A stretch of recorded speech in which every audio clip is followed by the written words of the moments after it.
Yun, solving na tayo ng series and parallel. Sa previous video natin, di ba inintindi natin yung series and parallel tapos yung Ohm's Law. Pag naintindihan na natin yon, magagamit natin yun sa pag-solve. Kasi pag naintindihan mo yung principle, may mga hints yon na ibibigay para sa pag-solve mo. Lalo na sa mga gantong problem. Okay, simulan natin dito sa problem na to. Makita nyo, ito yung circuit natin. So may switch tayo dito. Naaral natin yan nung last video. Anong ginagawa niyan? When closed daw, pag naka-closed ito, ang V1 mo ay magiging 30 volts. Tapos yung V2 mo, ito, yung voltage drop niyan ay 10 volts. Okay, isi-share ko rin sa inyo yung website na pwede mong ma-visualize ito. Parang ginagawa mo na siya sa totoong buhay. Parang simulator siya. Ito yung website. So, may mga nagawa na ako dito. Ang tawag dito ay Tinkercad. So, pag kalagin nyo dito, punta lang kayo sa Tinker, tapos punta kayo sa circuit para magawa nyo yung mga design ng circuits. May ginawa na ako noon dito. Ito, drop stick Tinker natin yan. Ayan. So, yung purpose na itong project ko na to, wala lang. Gusto ko lang itry gumawa ng drop stick. Yung drop stick yung laro sa peryahan or sa quantum. Yung pipindutin mo yung button tapos aantayin mo maghulog siya ng random na mga stick tapos sasaluhin mo.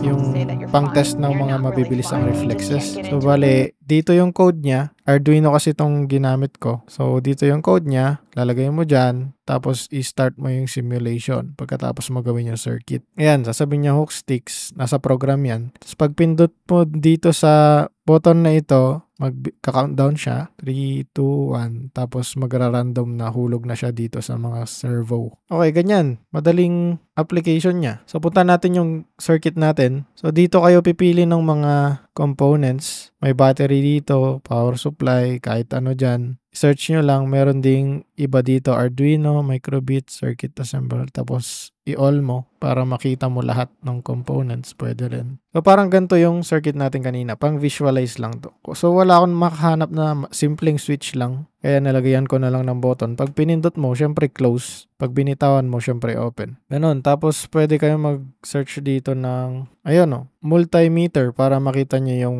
voltage dito or current. Pag gagamit kayo ng multimeter, kung current yung mini-measure nyo, dapat naka-series. Ganito. Bakit ayaw matanggal? Ganito. Dapat naka-series. Pero pag voltage yung i-measure nyo, palagi yun Pag current, series yung pag-measure. Tapos pag voltage, parallel. Ganyan. Ganyan yung i-measure. Ganyan, start yung simulation. Tapos, ayan, mag-iiba. Pinipindot ko tong button dito. So, hindi ito yung eksakto na problem natin. Pero pinapakita ko lang kung paano kayo gagawa. So, i-drag nyo, stop nyo muna. Drag nyo lang yung mga components. So, dito nyo pwedeng itry yung mga project nyo kunwari sa Arduino bago nyo gawin sa totoong buhay. Wow! Bugala! Quick break muna tayo, patalastas muna. Pray, madam, miss, kuya, sir, ading. Kung nakakatulong yung mga tutorial videos ko sa'yo, patulong din ako sa Facebook tapos sa YouTube. Pa-subscribe naman at follow sa Facebook at YouTube ko kasi dito sa TikTok hindi monetized yung videos natin. So, wala akong motivation gumawa pa ng video. Baka itigil ko na to pag di ka nag-follow at subscribe. Please, patulong. Thank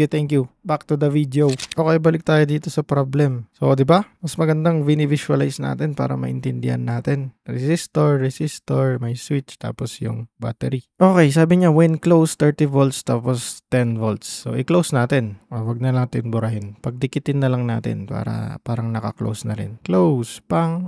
Yan. So, dadaloy na yung kuryente pag ganun. Tapos itong V1 natin, 30 volts. Tapos yung voltage drop nito, 10 volts. Bakit walang volts to? Yan. So, ang hahanapin natin daw dito ay yung I, yung current niya, tapos yung RX, yung resistance. So, find I, tapos RX. Unahin natin si I para makuha natin si RX. Bakit si I ang uunahin? Kasi pag nakuha natin yung I, pwede na natin makuha yung RX. Diba? Ohm's law lang. Ano yung Ohm's law? I is equal to V over R. So, pag nakuha mo yung I, tapos meron kang V, ito na lang matitira yung R. So, R ay equal sa V divided by I. Ayan, ito na yung Rx natin. So, ganun. Kunin muna natin yung I. Paano natin yan kukunin? So, yung source mo, yung pinanggalingan ng lahat ay 30 volts. Diba sabi natin sa series, yung mga voltage natin sa mga resistor natin, voltage drop, pag pinag-add mo yung mga voltage drop na yan, equal yan sa source mo na 30 volts. Diba? Sa series yan. Sa parallel, pare-parehas, diba? So, kung 30 volts yung source mo, tapos 10 volts daw yung drop nung pangalawa mong resistor, ilang volts yung drop nung 5 ohms mo na resistor? Sabi natin yung 30 volts or yung V1, yung source mo, Vs or V1 na lang, ay equal sa voltage drop nung una mo, VR1, tapos voltage drop ng pangalawa mo, VR2. Diba? Una, tapos pangalawa, yan, yung dalawang yan. Parehas lang yung VR2 sa V2 natin. So, ilagay natin, 30 volts ay equal sa VR1 plus V2 mo natin, volts. Kunin natin yung voltage drop dito sa 5 ohms. VR1 ay equal sa, so ito, transpose mo lang dun. Magiging negative siya. 30 volts minus 10 volts equals 20 volts. Ito na yung sagot sa VR1. So, nakuha na natin yung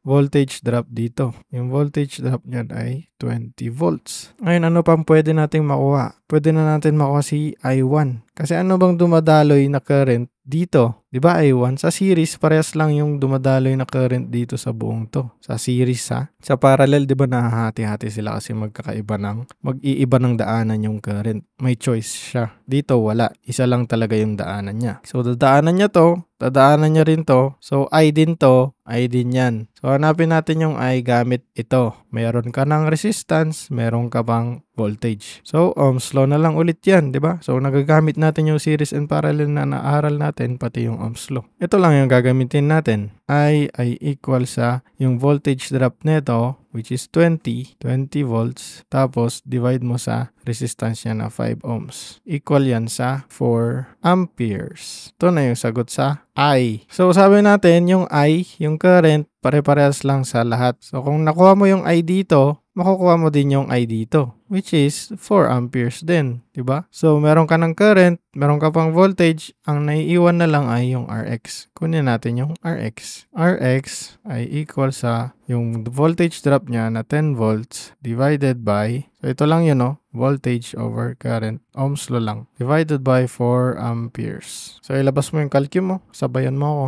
10 divided by 4, 2.5 yan. 2.5 ohms. Ito na yung sagot natin. So, nakuha na natin yung I tapos Rx. Diba? Madali lang. Kasi gets na natin yung series and parallel, pati yung Ohm's law. So, anong ginawa natin dito sa problem na to? Tinignan lang natin yung configuration ng circuit. Sabi natin, series siya. So, pag series, iisa lang yung flow ng current dyan sa lahat. Iisa lang yung current dyan. Tapos, yung voltage drop ng mga load or resistance mo, pag pinag-add mo yan, equal lang yan sa source na 30 volts. Ginamit lang natin yun, no? Yung alam natin na yun. Principle lang yan, di ba? Mga yan, principle lang yan. Ginamit lang natin. Tapos nakuha natin yung sagot. So, next problem tayo. Okay, paano kung ganito naman na yung problem mo? So, may parallel siya, tas yung parallel mo nakaseries sa isang load pa. Pag ganito yung problem, ang gagawin nyo lang, tanggalin nyo muna yung komplikado, yung nagpapakomplikado ng circuit. Ano bang nagpapakomplikado dito? Diba? Maganda kung series lang sana lahat para ipag-add natin lang yung mga resistance. So, tanggalin natin to. Itong parallel na to. I-convert natin yan sa iisa na lang na resistance. So, pag nakuha natin yung resistance na itong parallel na to, yung total resistance ng parallel na yan,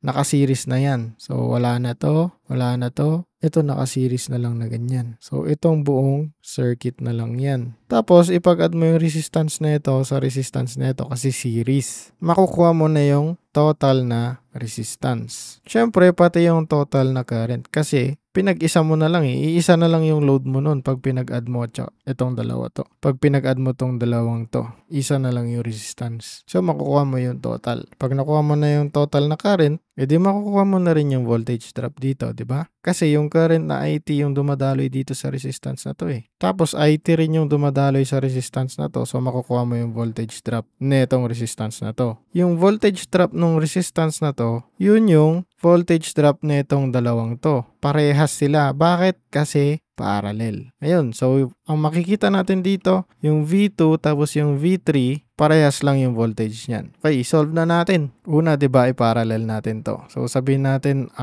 lagyan natin ng mga label. Ito ay R1, R2, R3. So i-solve natin yung R2 parallel sa R3. Yan ay equal sa, so yung formula niya, 'di ba? 1 over yung resistance mo na isa plus 1 over yung resistance mo na isa, tapos close and open parenthesis raised to negative 1. Yan ay equal sa, labas natin yung may wagang calculator. So, parenthesis 1 over 4. So, ito, equal natin 12 over 5 or 2.4. Ilagay na lang natin 2.4. 2.4, pangit ng 2. 2.4 ohms. Ohms kasi resistance. Okay, yung circuit natin magiging ganito na. Ganyan. So, rough sketch na lang. Hindi na ako magkukulay. Ay, isa na lang pala to kasi pinag-combine natin yung parallel. Tapos ito na yung battery natin. Ayan. So, ito na yung R1. Tapos ito yung R2 parallel R3. 'Di ba? Naging series na lang tong dalawang to. So, makukuha natin yung RT. Kasi yung R2 parallel R3, 2.4 ohms. Ito yun. Tapos yung R1, 2 ohms. So, ipag-add lang natin yan. So, isulat na natin. Itong RT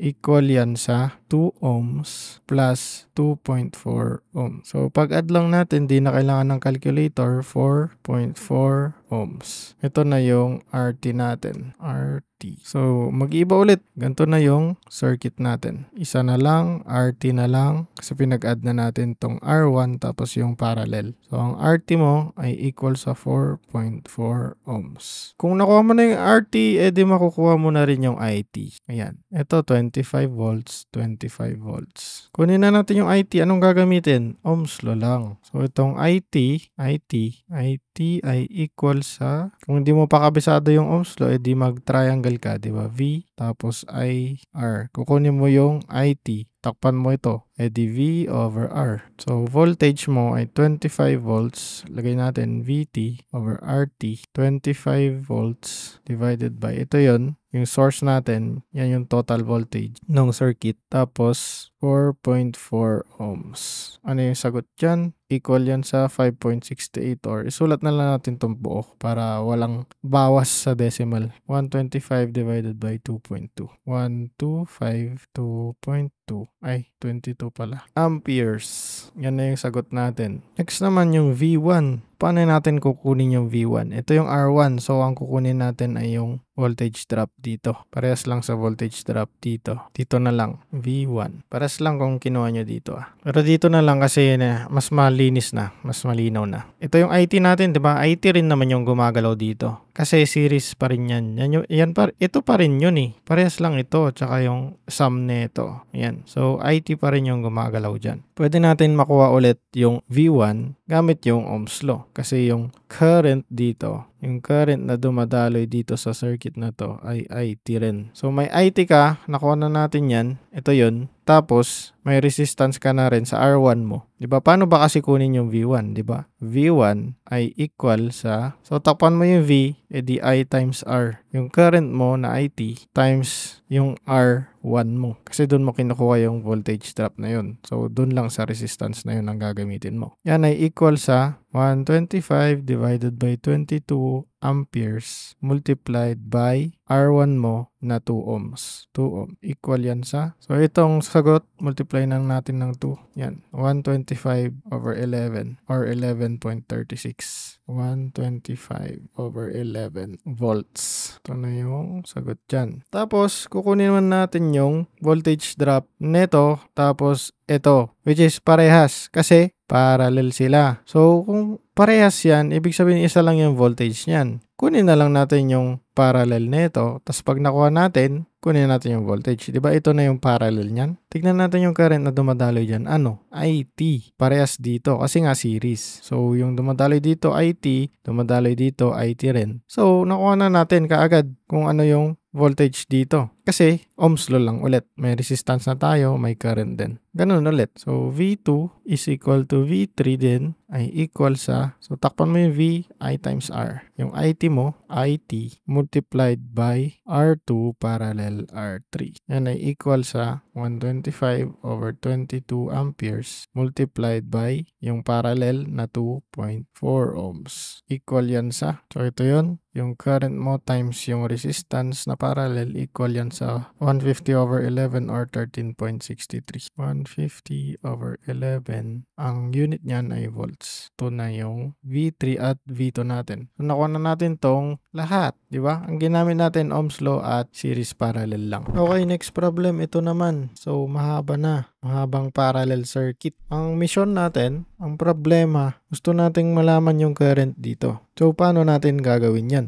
So, walang current na bigay dito, yung IT. Walang current dyan, dito, dito, dito, at saka dito. So, wala tayong current overall sa circuit. Hindi natin alam kung ano yung current. Ang meron lang sa atin ay yung voltage tapos yung mga resistance ng lahat. So, intindihin natin, ano ba yung circuit natin? Parallel. Kung parallel, di ba, ang key principle sa parallel, pare-parehas yung voltahe sa bawat parallel niya dito. Kaso may panira. Ito, parehas na sana yung voltage na itong mga linyang ito. Itong buong to. Dito sa 24 volts. Kaso may mga resistance ka dito. So, hindi yan parehas. Hindi yan malinis na parallel. Series parallel siya. Kaya hindi natin masasabi na 24 volts din ito. Pati ito, tsaka ito. Ito kasi pinaghiwalay lang. Pwede namang iisa na lang yan. Series lang naman to eh. Ipag-plus mo lang. So, iisang resistance na lang dito. Ito, parallel dito, tas dito. Kaso, meron pa rin itong dalawang to. Kaya hindi natin magagawa yung principle ng parallel na yon. Kaya hanap pa tayo ng ibang paraan. Paano kung kunin natin lahat yung total resistance nitong buong to? Pag nakuha natin yung total resistance, edi parang iisa na lang na circuit, diba? Ito yung battery, tapos may resistance, RT,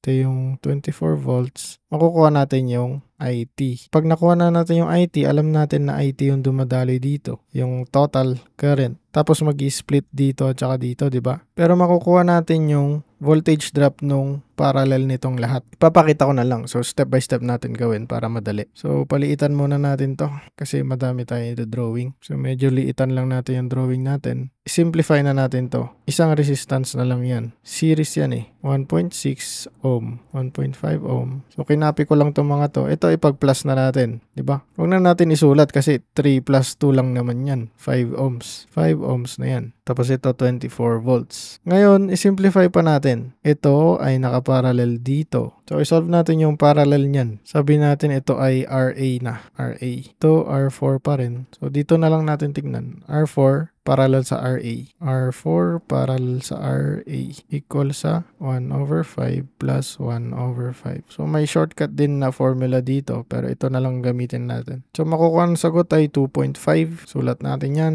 Equal yan sa 2.5 ohms. So, ito napag-isa na. So, itong resistance na yan ay nakaseries dyan. Simplihan pa natin ng ganun na circuit. 24 volts, 1.6 to, 6 ohms to. Tapos ito 1.5, tapos yung pinarallel natin. So 2.5 ohms, RB na lang to. Tapos 1.5 ohm to. Ito yun. So ito yung kinombine natin na puntang sa ganito. Tapos 1.6 ohms to. Tapos ito 6 ohm. Okay, series lang ulit to. Diba? So edi pag-add na lang natin. Huwag na natin isulat na ganyan. So burahin na natin to. Nasolve naman na natin. Tuloy natin dito. Ito na yung 24 volts. 1.6 to. Ito 6 ohms. 6 ohms. 1.6 ohms. Ito yung addition ng dalawa. Itong dalawa. So 4 ohms. Tapos makikita nyo parallel ulit to. So i-parallel natin. Ito ay RC na. RC parallel R2. R2 ba yun? Oh, tama. R2. R2 ito.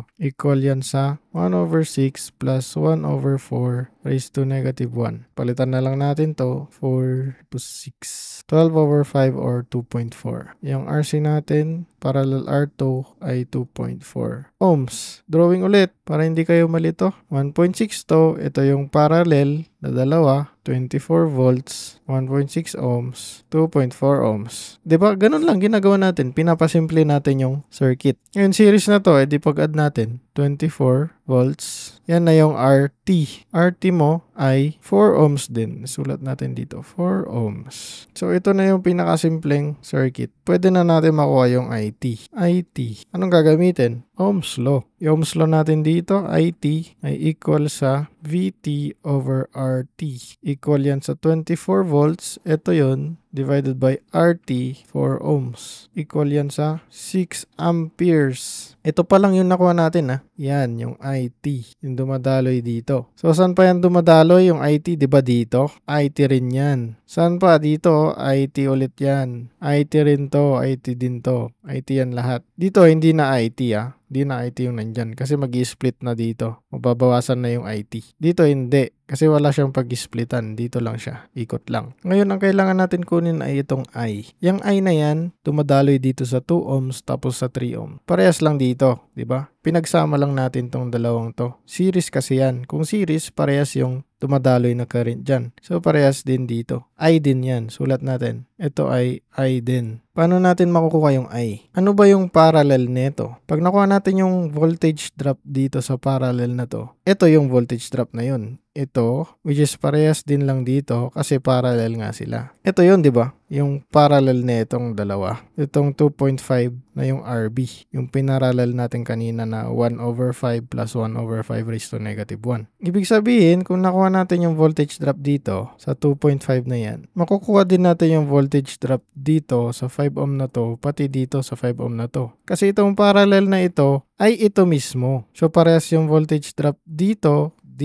tsaka dito. So, dahil dito, nakuha natin yung voltage drop nito. Ano ba to? Ito yung series na to, di ba? Itong series nito. Yung 2 ohm plus 3 ohm, yun yung 5 ohm na yan. Kung nakuha natin yung voltage drop dyan, makukuha natin yung I. Kasi, ito yung I parehas dito. So, ang kukunin natin itong voltage drop nito para makuha natin yung voltage drop nito. Kunin muna natin to. Sulat natin VRB. Ngayon, paano natin kukunin yan? Kailangan natin yung current na dumadaloy dito, di ba? Para makuha natin yung voltage, kailangan natin ng current na dumadaloy dito. Paano natin makukuha yan? Parehas dito yun sa dumadaloy dyan. So, lagyan ko na lang ng ibang kulay para maintindihan nyo. Ito, parehas sa dumadaloy dito. So, para makuha natin yung VRB, kailangan makuha natin yung IRC. IRC, yung current dito sa RC na to. Paano natin makukuha yung current dito sa RC na to? Kailangan natin makuha yung voltage drop dyan. Palitan ulit natin ng kulay. Yung voltage drop dito. Yung VRC. Yung VRC na yan, parehas sa voltage drop nito. Kasi parallel nito. Diba ito yung lumabas? So kung nakuha mo yung voltage drop dito, yung voltage drop na yun netong dalawang to. So kukunin muna natin to. Pag nakuha natin yan, kukunin natin yung IRC. Pag nakuha natin yung IRC, kukunin natin yung VRB. Pag nakuha natin yung VRB, kukunin natin yung I. Ganon. Sige, kunin natin to. Itong voltage nito. Nakuha na natin yung IT. Ito yun, 6 amperes. So yung VRC, which is ito, pares dito, equal yan sa IT mo. Ito yung dumadaloy dyan sa resistance na to, IT multiplied by ito mismo, 2.4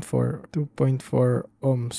Palitan natin yung IT, 6 amperes. So, yung VRC mo equal sa 14.4 volts. So, ito na rin yon. Kunin natin yung current dito sa RC, itong IRC. So, gamitan natin ng orange, IRC. Para makuha yan, di ba, ito, focus lang kayo dyan, yung voltage divided by resistance. So, VRC, yung 14.4 volts, which is ito, divided by yung resistance mo na 4 ohms. Equal yan sa, so ito rin lang yun, divide mo lang sa 4. 3.6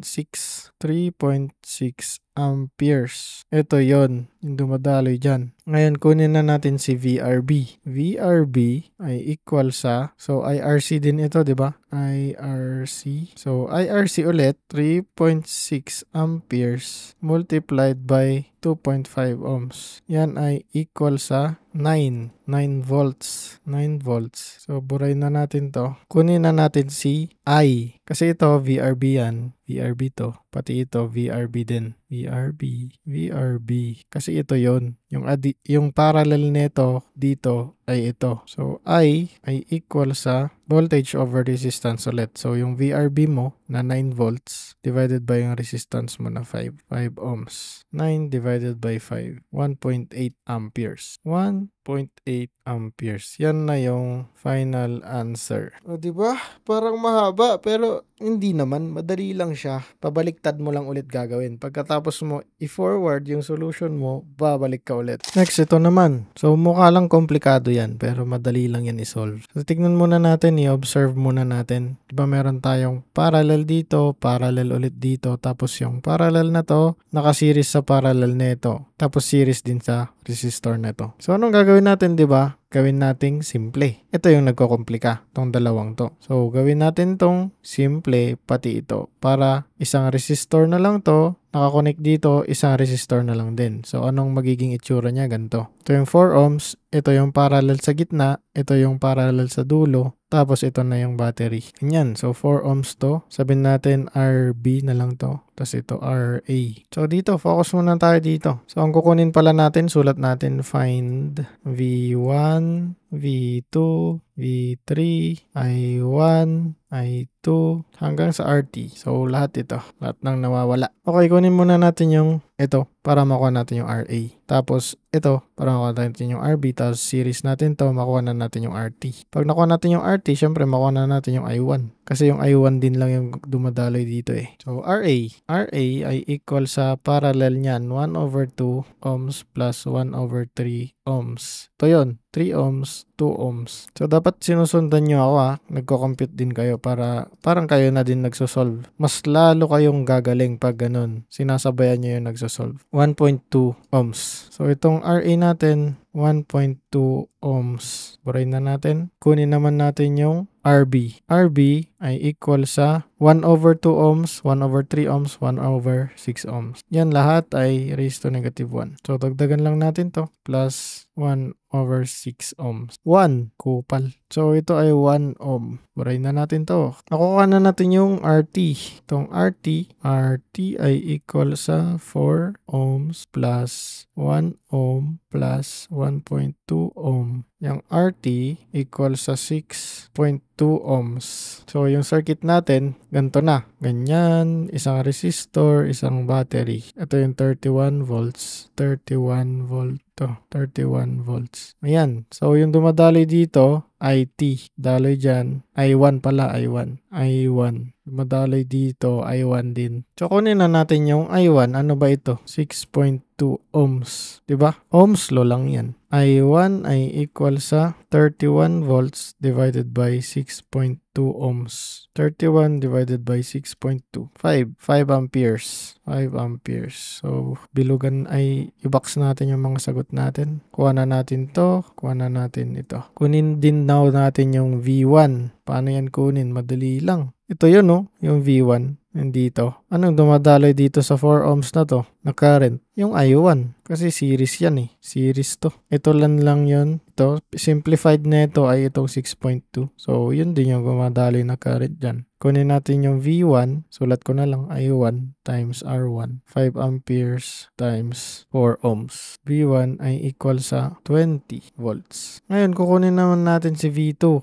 Yung voltage drop sa 6 ohms. So, anong alam natin? Parallel, Parallel. So, yung V2 na voltage drop dito sa 6 ohms, parehas lang din sa voltage drop nitong 3 ohms, parehas din lang sa voltage drop nitong 2 ohms kasi parallel yung lahat. At yan lahat ay simplified resistance niyan ay ito. So, yung voltage drop dito, parehas sa voltage drop nito, ito. So, V2 rin lang yan. V2 rin lang yan. Sulat natin dyan. V2 din lang ito. Voltage drop nito ay V2. Kunin na natin si V2. Ito lang yun. So, yung V2 ay equal sa current mo ulit, I1. I1 yung dumadaloy sa RB I1 times RB mo na 1 ohm. RB. So, I1 ay 5 amperes. Tapos, RB mo na 1 ohm. Di ang sagot sa V2 mo, 5 volts. Kuha na natin agad. Kunin naman natin yung V3. Ito yun. Diba? Yung RA. Kasi, itong V3 parallel dito. So, yung voltage na to, tsaka ito, parehas. V3 din itong voltage drop dito. Yung simplified version nito, nung resistance mo ay ito. So, kung ano yung voltage drop nito, yun din yung voltage drop na itong dalawang to. So kunin na lang natin yung voltage drop dito sa RA. Parang ganun din sa ginawa natin sa V2. So yung V3 mo ay equal sa I1 ulit, ito, dumadaloy dito, I1 multiplied by RA.